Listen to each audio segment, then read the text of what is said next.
Hey everyone, welcome to the Obvious Podcast. This is episode number 49. My name is Sonny Megyn. I'm the CEO at ABC Florida East Coast. And I'm Peter Daiga, President and CEO at the ABC Florida East Coast. You're listening to the Obvious Podcast, or watching, where all opinions expressed are our own unless we say otherwise. Love the show? Subscribe on any major podcast platform or watch us in action on YouTube. Follow the Obvious Podcast on Instagram, X, and Truth Social. All the links you need are in the show notes. Reach out to us anytime at theobvious@abceastflorida.com.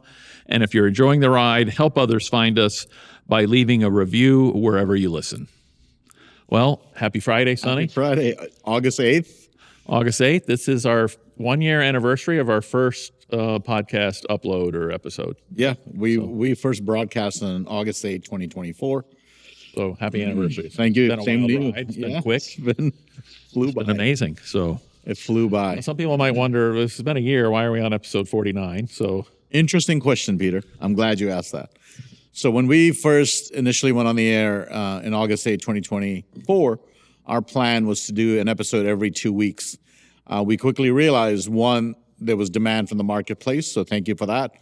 Also, so much was happening, we couldn't take two-week breaks between airing stuff because then we couldn't do 20-minute episodes because our whole thing was like, hey, man, we don't want to take up 2 hours of your time talking about what's happening. So we want to make it quick and convenient, but also communicate things that we're noticing and seeing and talk about all of the things that are happening in the country and at ABC. And so we decided to go weekly. So hence why it's our 1-year anniversary in episode 49. But next week, it'll be episode 50. We're very excited about that. And a little teaser, we want you to make sure you tune in next week. Hopefully you're tuning in every week, but we're going to have some amazing data for you on our where we've come in 1 year, and also some announcements about the program and our path forward. So in any event, stay tuned for that. Good stuff next week. So It's all because of you, our audience. Without that, this would be. yeah. So what uncontroversial vanilla topic are we going to talk about today? So today's topic, it's Russia collusion. Collusion. Sorry, not collision. Well, you could say collision too as well. But I wanted to, I consider myself to be a fairly engaged person politically. I pay attention to the news. It's something I've always done. I've always enjoyed. But this whole story, when it first broke in 2016, at first I paid attention, but I personally checked out because there was so much happening. There were so many stories, and this is true, this isn't true, this is true, and there's Hillary, and there's Fusion GPS, and the Steele dossier, and there's Trump and hookers, and I think you're not alone in that. I think that's true for a lot of people, and I think sometimes I wonder if that's not even part of the strategy. To make it so murky and Yeah. So people be like, just check out and stop following it, or they're not even sure what is it about, or what are the facts, or why is it so important, or what's so threatening about it, et cetera. And so we hope to kind of hopefully draw people's attention a little more to this. I know maybe you're tired of hearing it, but this is a critical issue. Yeah. I don't know. And why is it critical? Right. Is it critical because of what Russia did? Or is it critical because of what, our government did? And there's all these sort of idiosyncrasies that are within the story. And Peter and I had no plans on doing an episode on Russia collusion. And it would really led us to this is in order to kind of bring you the best, most honest information, we have really sought out sources and journalists and publications that are honest, right? They tell you this is where I stand, this is my belief, that this is what I found. And by the way, we really should refer to this as Russian collusion fraud. Hoax. Or right? hoax or whatever, because that's and by the way, a little bit more about tactics backing up. I think, again, I've over the years, I think that's been part of the tactics of people who want to just get people tired or exhaust, with fatigue, if you will, a particular issue.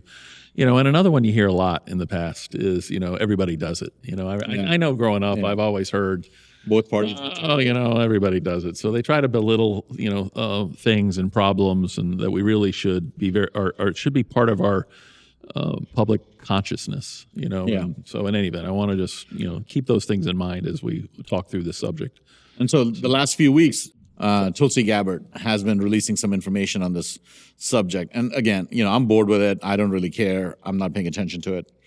But one of the guys that I respect on really any topic is a guy named Glenn Greenwald, who's an independent journalist, most famous for Pulitzer Prize winning, most famous for breaking the Edward Snowden story. So he's no kind of right-wing Sean Hannity, Fox News guy, right? He's a liberal, he's gay, he's Jewish, and he's talked about where he stands. He's left of center. But he's very honest, and he publishes honest work, and he does honest reporting, and he'll tell you, gets into the nuances, has a very good Substack that I read regularly. So he's had this has been a transformative experience, I think, for him politically as well. He said that. I think 12 years ago or whatever, he definitely would consider himself solidly, I think, left of center in that camp in terms of his values and whatnot. But his experience, his journalistic experience, has really changed him. Yeah. I mean, it's opened his eyes that I think the left, that he used to believe, were defenders of democracy and free speech, and journalistic integrity and whatnot, is just really not true. In his experience on this critical issue and a couple others. So we wanted to kind of share this interview with folks and talk about it a little bit. Yeah, it's a 5-minute clip, but I think it really crystallizes the issue really well, right? I mean, it's not sort of these distractions that the media throws at you, but really what the problem is. And I think, we'll play this clip for you, and then, Peter and I will talk about it. Glenn, thanks for being here. I know you're still getting your arms around this too, because it just dropped this morning, but you've been following the scandal. Put it in perspective for us. I'm so glad you asked me to do that, because I think that's the critical point here. I want to start by saying that there's probably no story that I've worked on longer and for more time than the hoax and fraud of the Russiagate story from the very beginning. My first article was on this, about how journalistically dubious it was and how there was no evidence for it, despite the media's treatment of it as gospel. Came exactly in mid-2016, the first time the Hillary Clinton campaign, and this was how the public was introduced to it, published this ad with this very sinister music and this baritone voice, essentially saying, what is it that the Russians have on Donald Trump? And my first reaction was, this sounds like recycled McCarthyite scripts from the 1950s that had been discredited. Now, you're going to say that Donald Trump is a Kremlin agent? And at the time, there were a very small handful of reporters, some on the right, people like Molly Hemingway and Chuck Ross and Jerry Dunleavy, who were doing really forensic reporting about the utter lack of evidence. And there were a few of us, very few, who weren't associated with the right at the time, that also were saying from the very beginning, this is a fraud. You mentioned Aaron Mate, you had Matt Taibbi on, Jimmy Dore, Michael Tracy, and myself, very, very lonely. And we were all expelled from not just liberal circles, but mainstream media circles, because the mainstream media took this and treated it as a national religion. This wasn't some scandal that lasted a few weeks, Megyn. This was the #1 story in the United States, extending beyond politics and news. Saturday Night Live used to do those homages to Robert Mueller. The fact that Trump was a Russian agent, that the Trump campaign colluded with the Russians to hack into these emails to manipulate the election, this was a fact that was treated as such by almost every major corporate media outlet. And if you were someone questioning it, you would be excluded. You wouldn't even be heard. They didn't hear any dissent or debate on it. And let me just make 2 points, because I have so much to say on this, but I'm trying to figure out exactly which ones for context make the most are most important.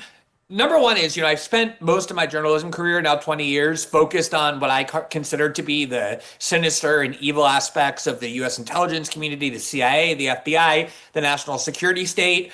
And of course, there's a lot of documented evil they've done in the Cold War, coups, and supporting human rights abusers. But the idea always was that we were going to have this part of our government, the CIA, Intel, FBI, that would be, especially the Intel community, that would do some rough things in secret, but the number one rule, the taboo was it would never be turned against the domestic population. It would never interfere in our politics.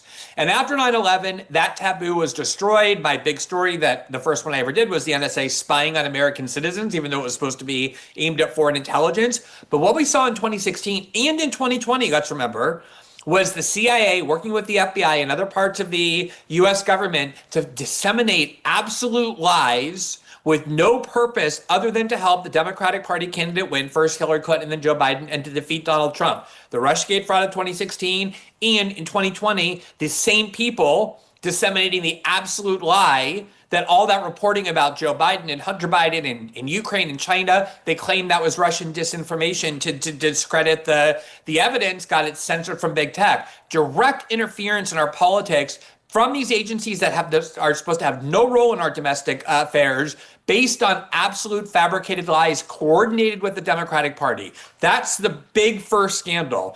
And then I think the other important part of this, the other crucial part of it is that, Megyn, for so long, even though I'm so glad we're getting more and more evidence, this was obviously flagrantly fraudulent from the start. I would just give you one example. John Brennan and James Clapper had this New York Times article op-ed yesterday trying to defend themselves, and they were trying to pretend that like collusion was never really a big part of the story. It was, I mean, you could go through every paragraph as a lie or some kind of very like tendentious claim, but their main thing was like, oh, collusion, that was never.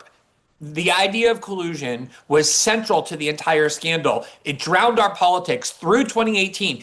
The reason they appointed a special prosecutor, Robert Mueller, was only because of the claim that Trump and Russia were colluding and that Putin was controlling the United States through blackmail leverage over Trump. One of the most deranged conspiracy theories to which we've ever been subjected. And the reason you could tell this was a complete fraud from the beginning, though the media wouldn't hear it, was that two of the things that Trump did in terms of his Russia policy in his first term were aimed directly at undermining and even subverting and destroying the two most important vital interests of Russia. He flooded Ukraine with offensive arms. You can say that may not have been good, that may not have been bad, but he did that. Obama wouldn't give Ukraine offensive arms. Trump did. That's like the most threatening thing you could do to Russia. And more importantly, Trump was obsessed with destroying Nord Stream 2, which was the key to Russian future economic prosperity, to sell cheap natural gas to Russia. He was trying to force the Russians, the Europeans, to buy natural gas from the United States. How could you look and be the minimally rational person or minimally honest in the media and continue with this smear campaign, this lie that Putin has blackmail leverage over Trump because he has him on video urinating on prostitutes, when the two key Trump policies were aimed at destroying the two most important vital interests? The whole thing was a scam and a fraud from the beginning, but the media was so obsessed with destroying Trump, they were willing to lie. They joined with the intelligence communities, which was in turn directed by the Hillary Clinton campaign. It is a massive scandal that we've never really come to terms with. Wow. So what do you think of that, Peter? Well, a couple things. First off, I don't know if people recall in the middle of the clip, though, he was referred back to how initially he was reminded of the McCarthyite period and some of the accusations. And I just want to say the only difference was there actually were communists in the government. The McCarthyite accusations were actually true, unlike the Russiagate accusations. Well, I mean, some of them, not all of them, right? Yeah. But leave it to you to not say anything controversial. You know, I think history has proven that to be the case. So I do think it's interesting. You know, he crystallizes the issue where he basically kind of says, and he talks fast. So, you know, there's a lot of great information being shared, but very quickly. So if you missed it, I would encourage you to sort of, you know, go back and listen to him again, because he really crystallizes the issue that at the end of the day, what does it come down to? It comes down to the fact that U.S. intelligence agencies that have no business interfering in U.S. political, domestic political issues, interfered in U.S. and domestic U.S. political issues. that was the point when we watched this together, you know, where that really struck you of distilling, if you will. It's bad enough that the overwhelming nature of something that was on its surface, many people saw the problem with it initially, and it's come to be proven a fraud. Yeah. hoax, if you will. But that aside, the thing again that really struck you and should strike everyone, and that's the whole point of sharing this with our listeners, is we want people. Do not allow the fatigue or the everybody does this or the whatever. This unfortunately is really where democracies go to die. Exactly. This is the real threat to democracy. Banana Republic, third world. And that's not being fair to banana republics, quite frankly. I mean, this is really bad.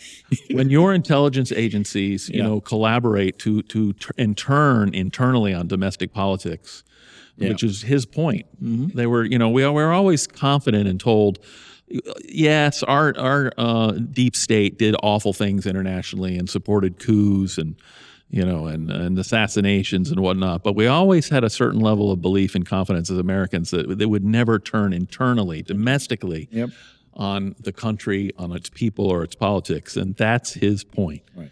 Is you have to walk away from this knowing this whole Russian collusion thing is a massive hoax. Yep. Was from the beginning, and it was done to try to influence 2, if not 3, political elections. But then they get you to try and litigate whether or not that was a hoax, and that's really not even the point. That's right. The issue is, does our domestic intelligence agencies, not domestic, but the CIA and FBI, all our intelligence agencies, have any business picking sides and then promoting one political agenda versus another? And that's his point. And then part 2 of that, I think, which is equally important, as our audience knows, I have nothing but deep contempt for most of the media, is the fact that the media accepted it as gospel and regurgitated it again and again and again. 100%. Right? Right. And by the way, the whole big tech. Yeah. And the whole search results and the kind of result, if you tried to do research or whatnot, the kind of things that were suppressed versus the truth that would come out. The whole thing was, I mean, it's quite scary, in my opinion. It is. So, and then his point about Trump's, in his first term, the Russian policies that he actually implemented, right? The irony. So they probably never had a worse enemy, and it was his point of some of his top domestic or top international policies, if you will, were not very supportive. Yeah, they certainly weren't Russia-centric. Yeah, right. And so you look at media, you look at the government, you look at the intelligence agencies, you look at the political parties, and it's all so profoundly one-sided. And you're looking at 5, 6, 7, 8 voices in the wilderness that are like, hey, not true, not true, not true, not true. But you have an avalanche of bad information and false information coming at you. And then the other side turns around and tells you you're full of fake news. Right. Which the irony. Yeah.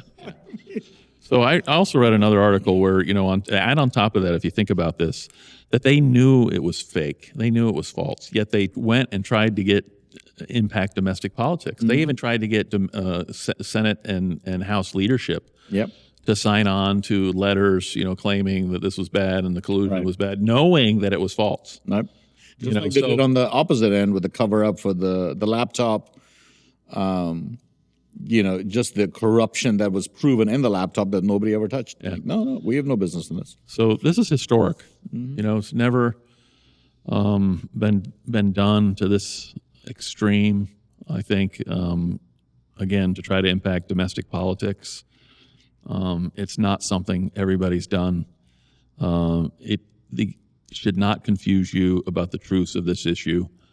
The entire Russian collusion was a hoax. Right. It was created by in political circles to try to influence. For political benefits.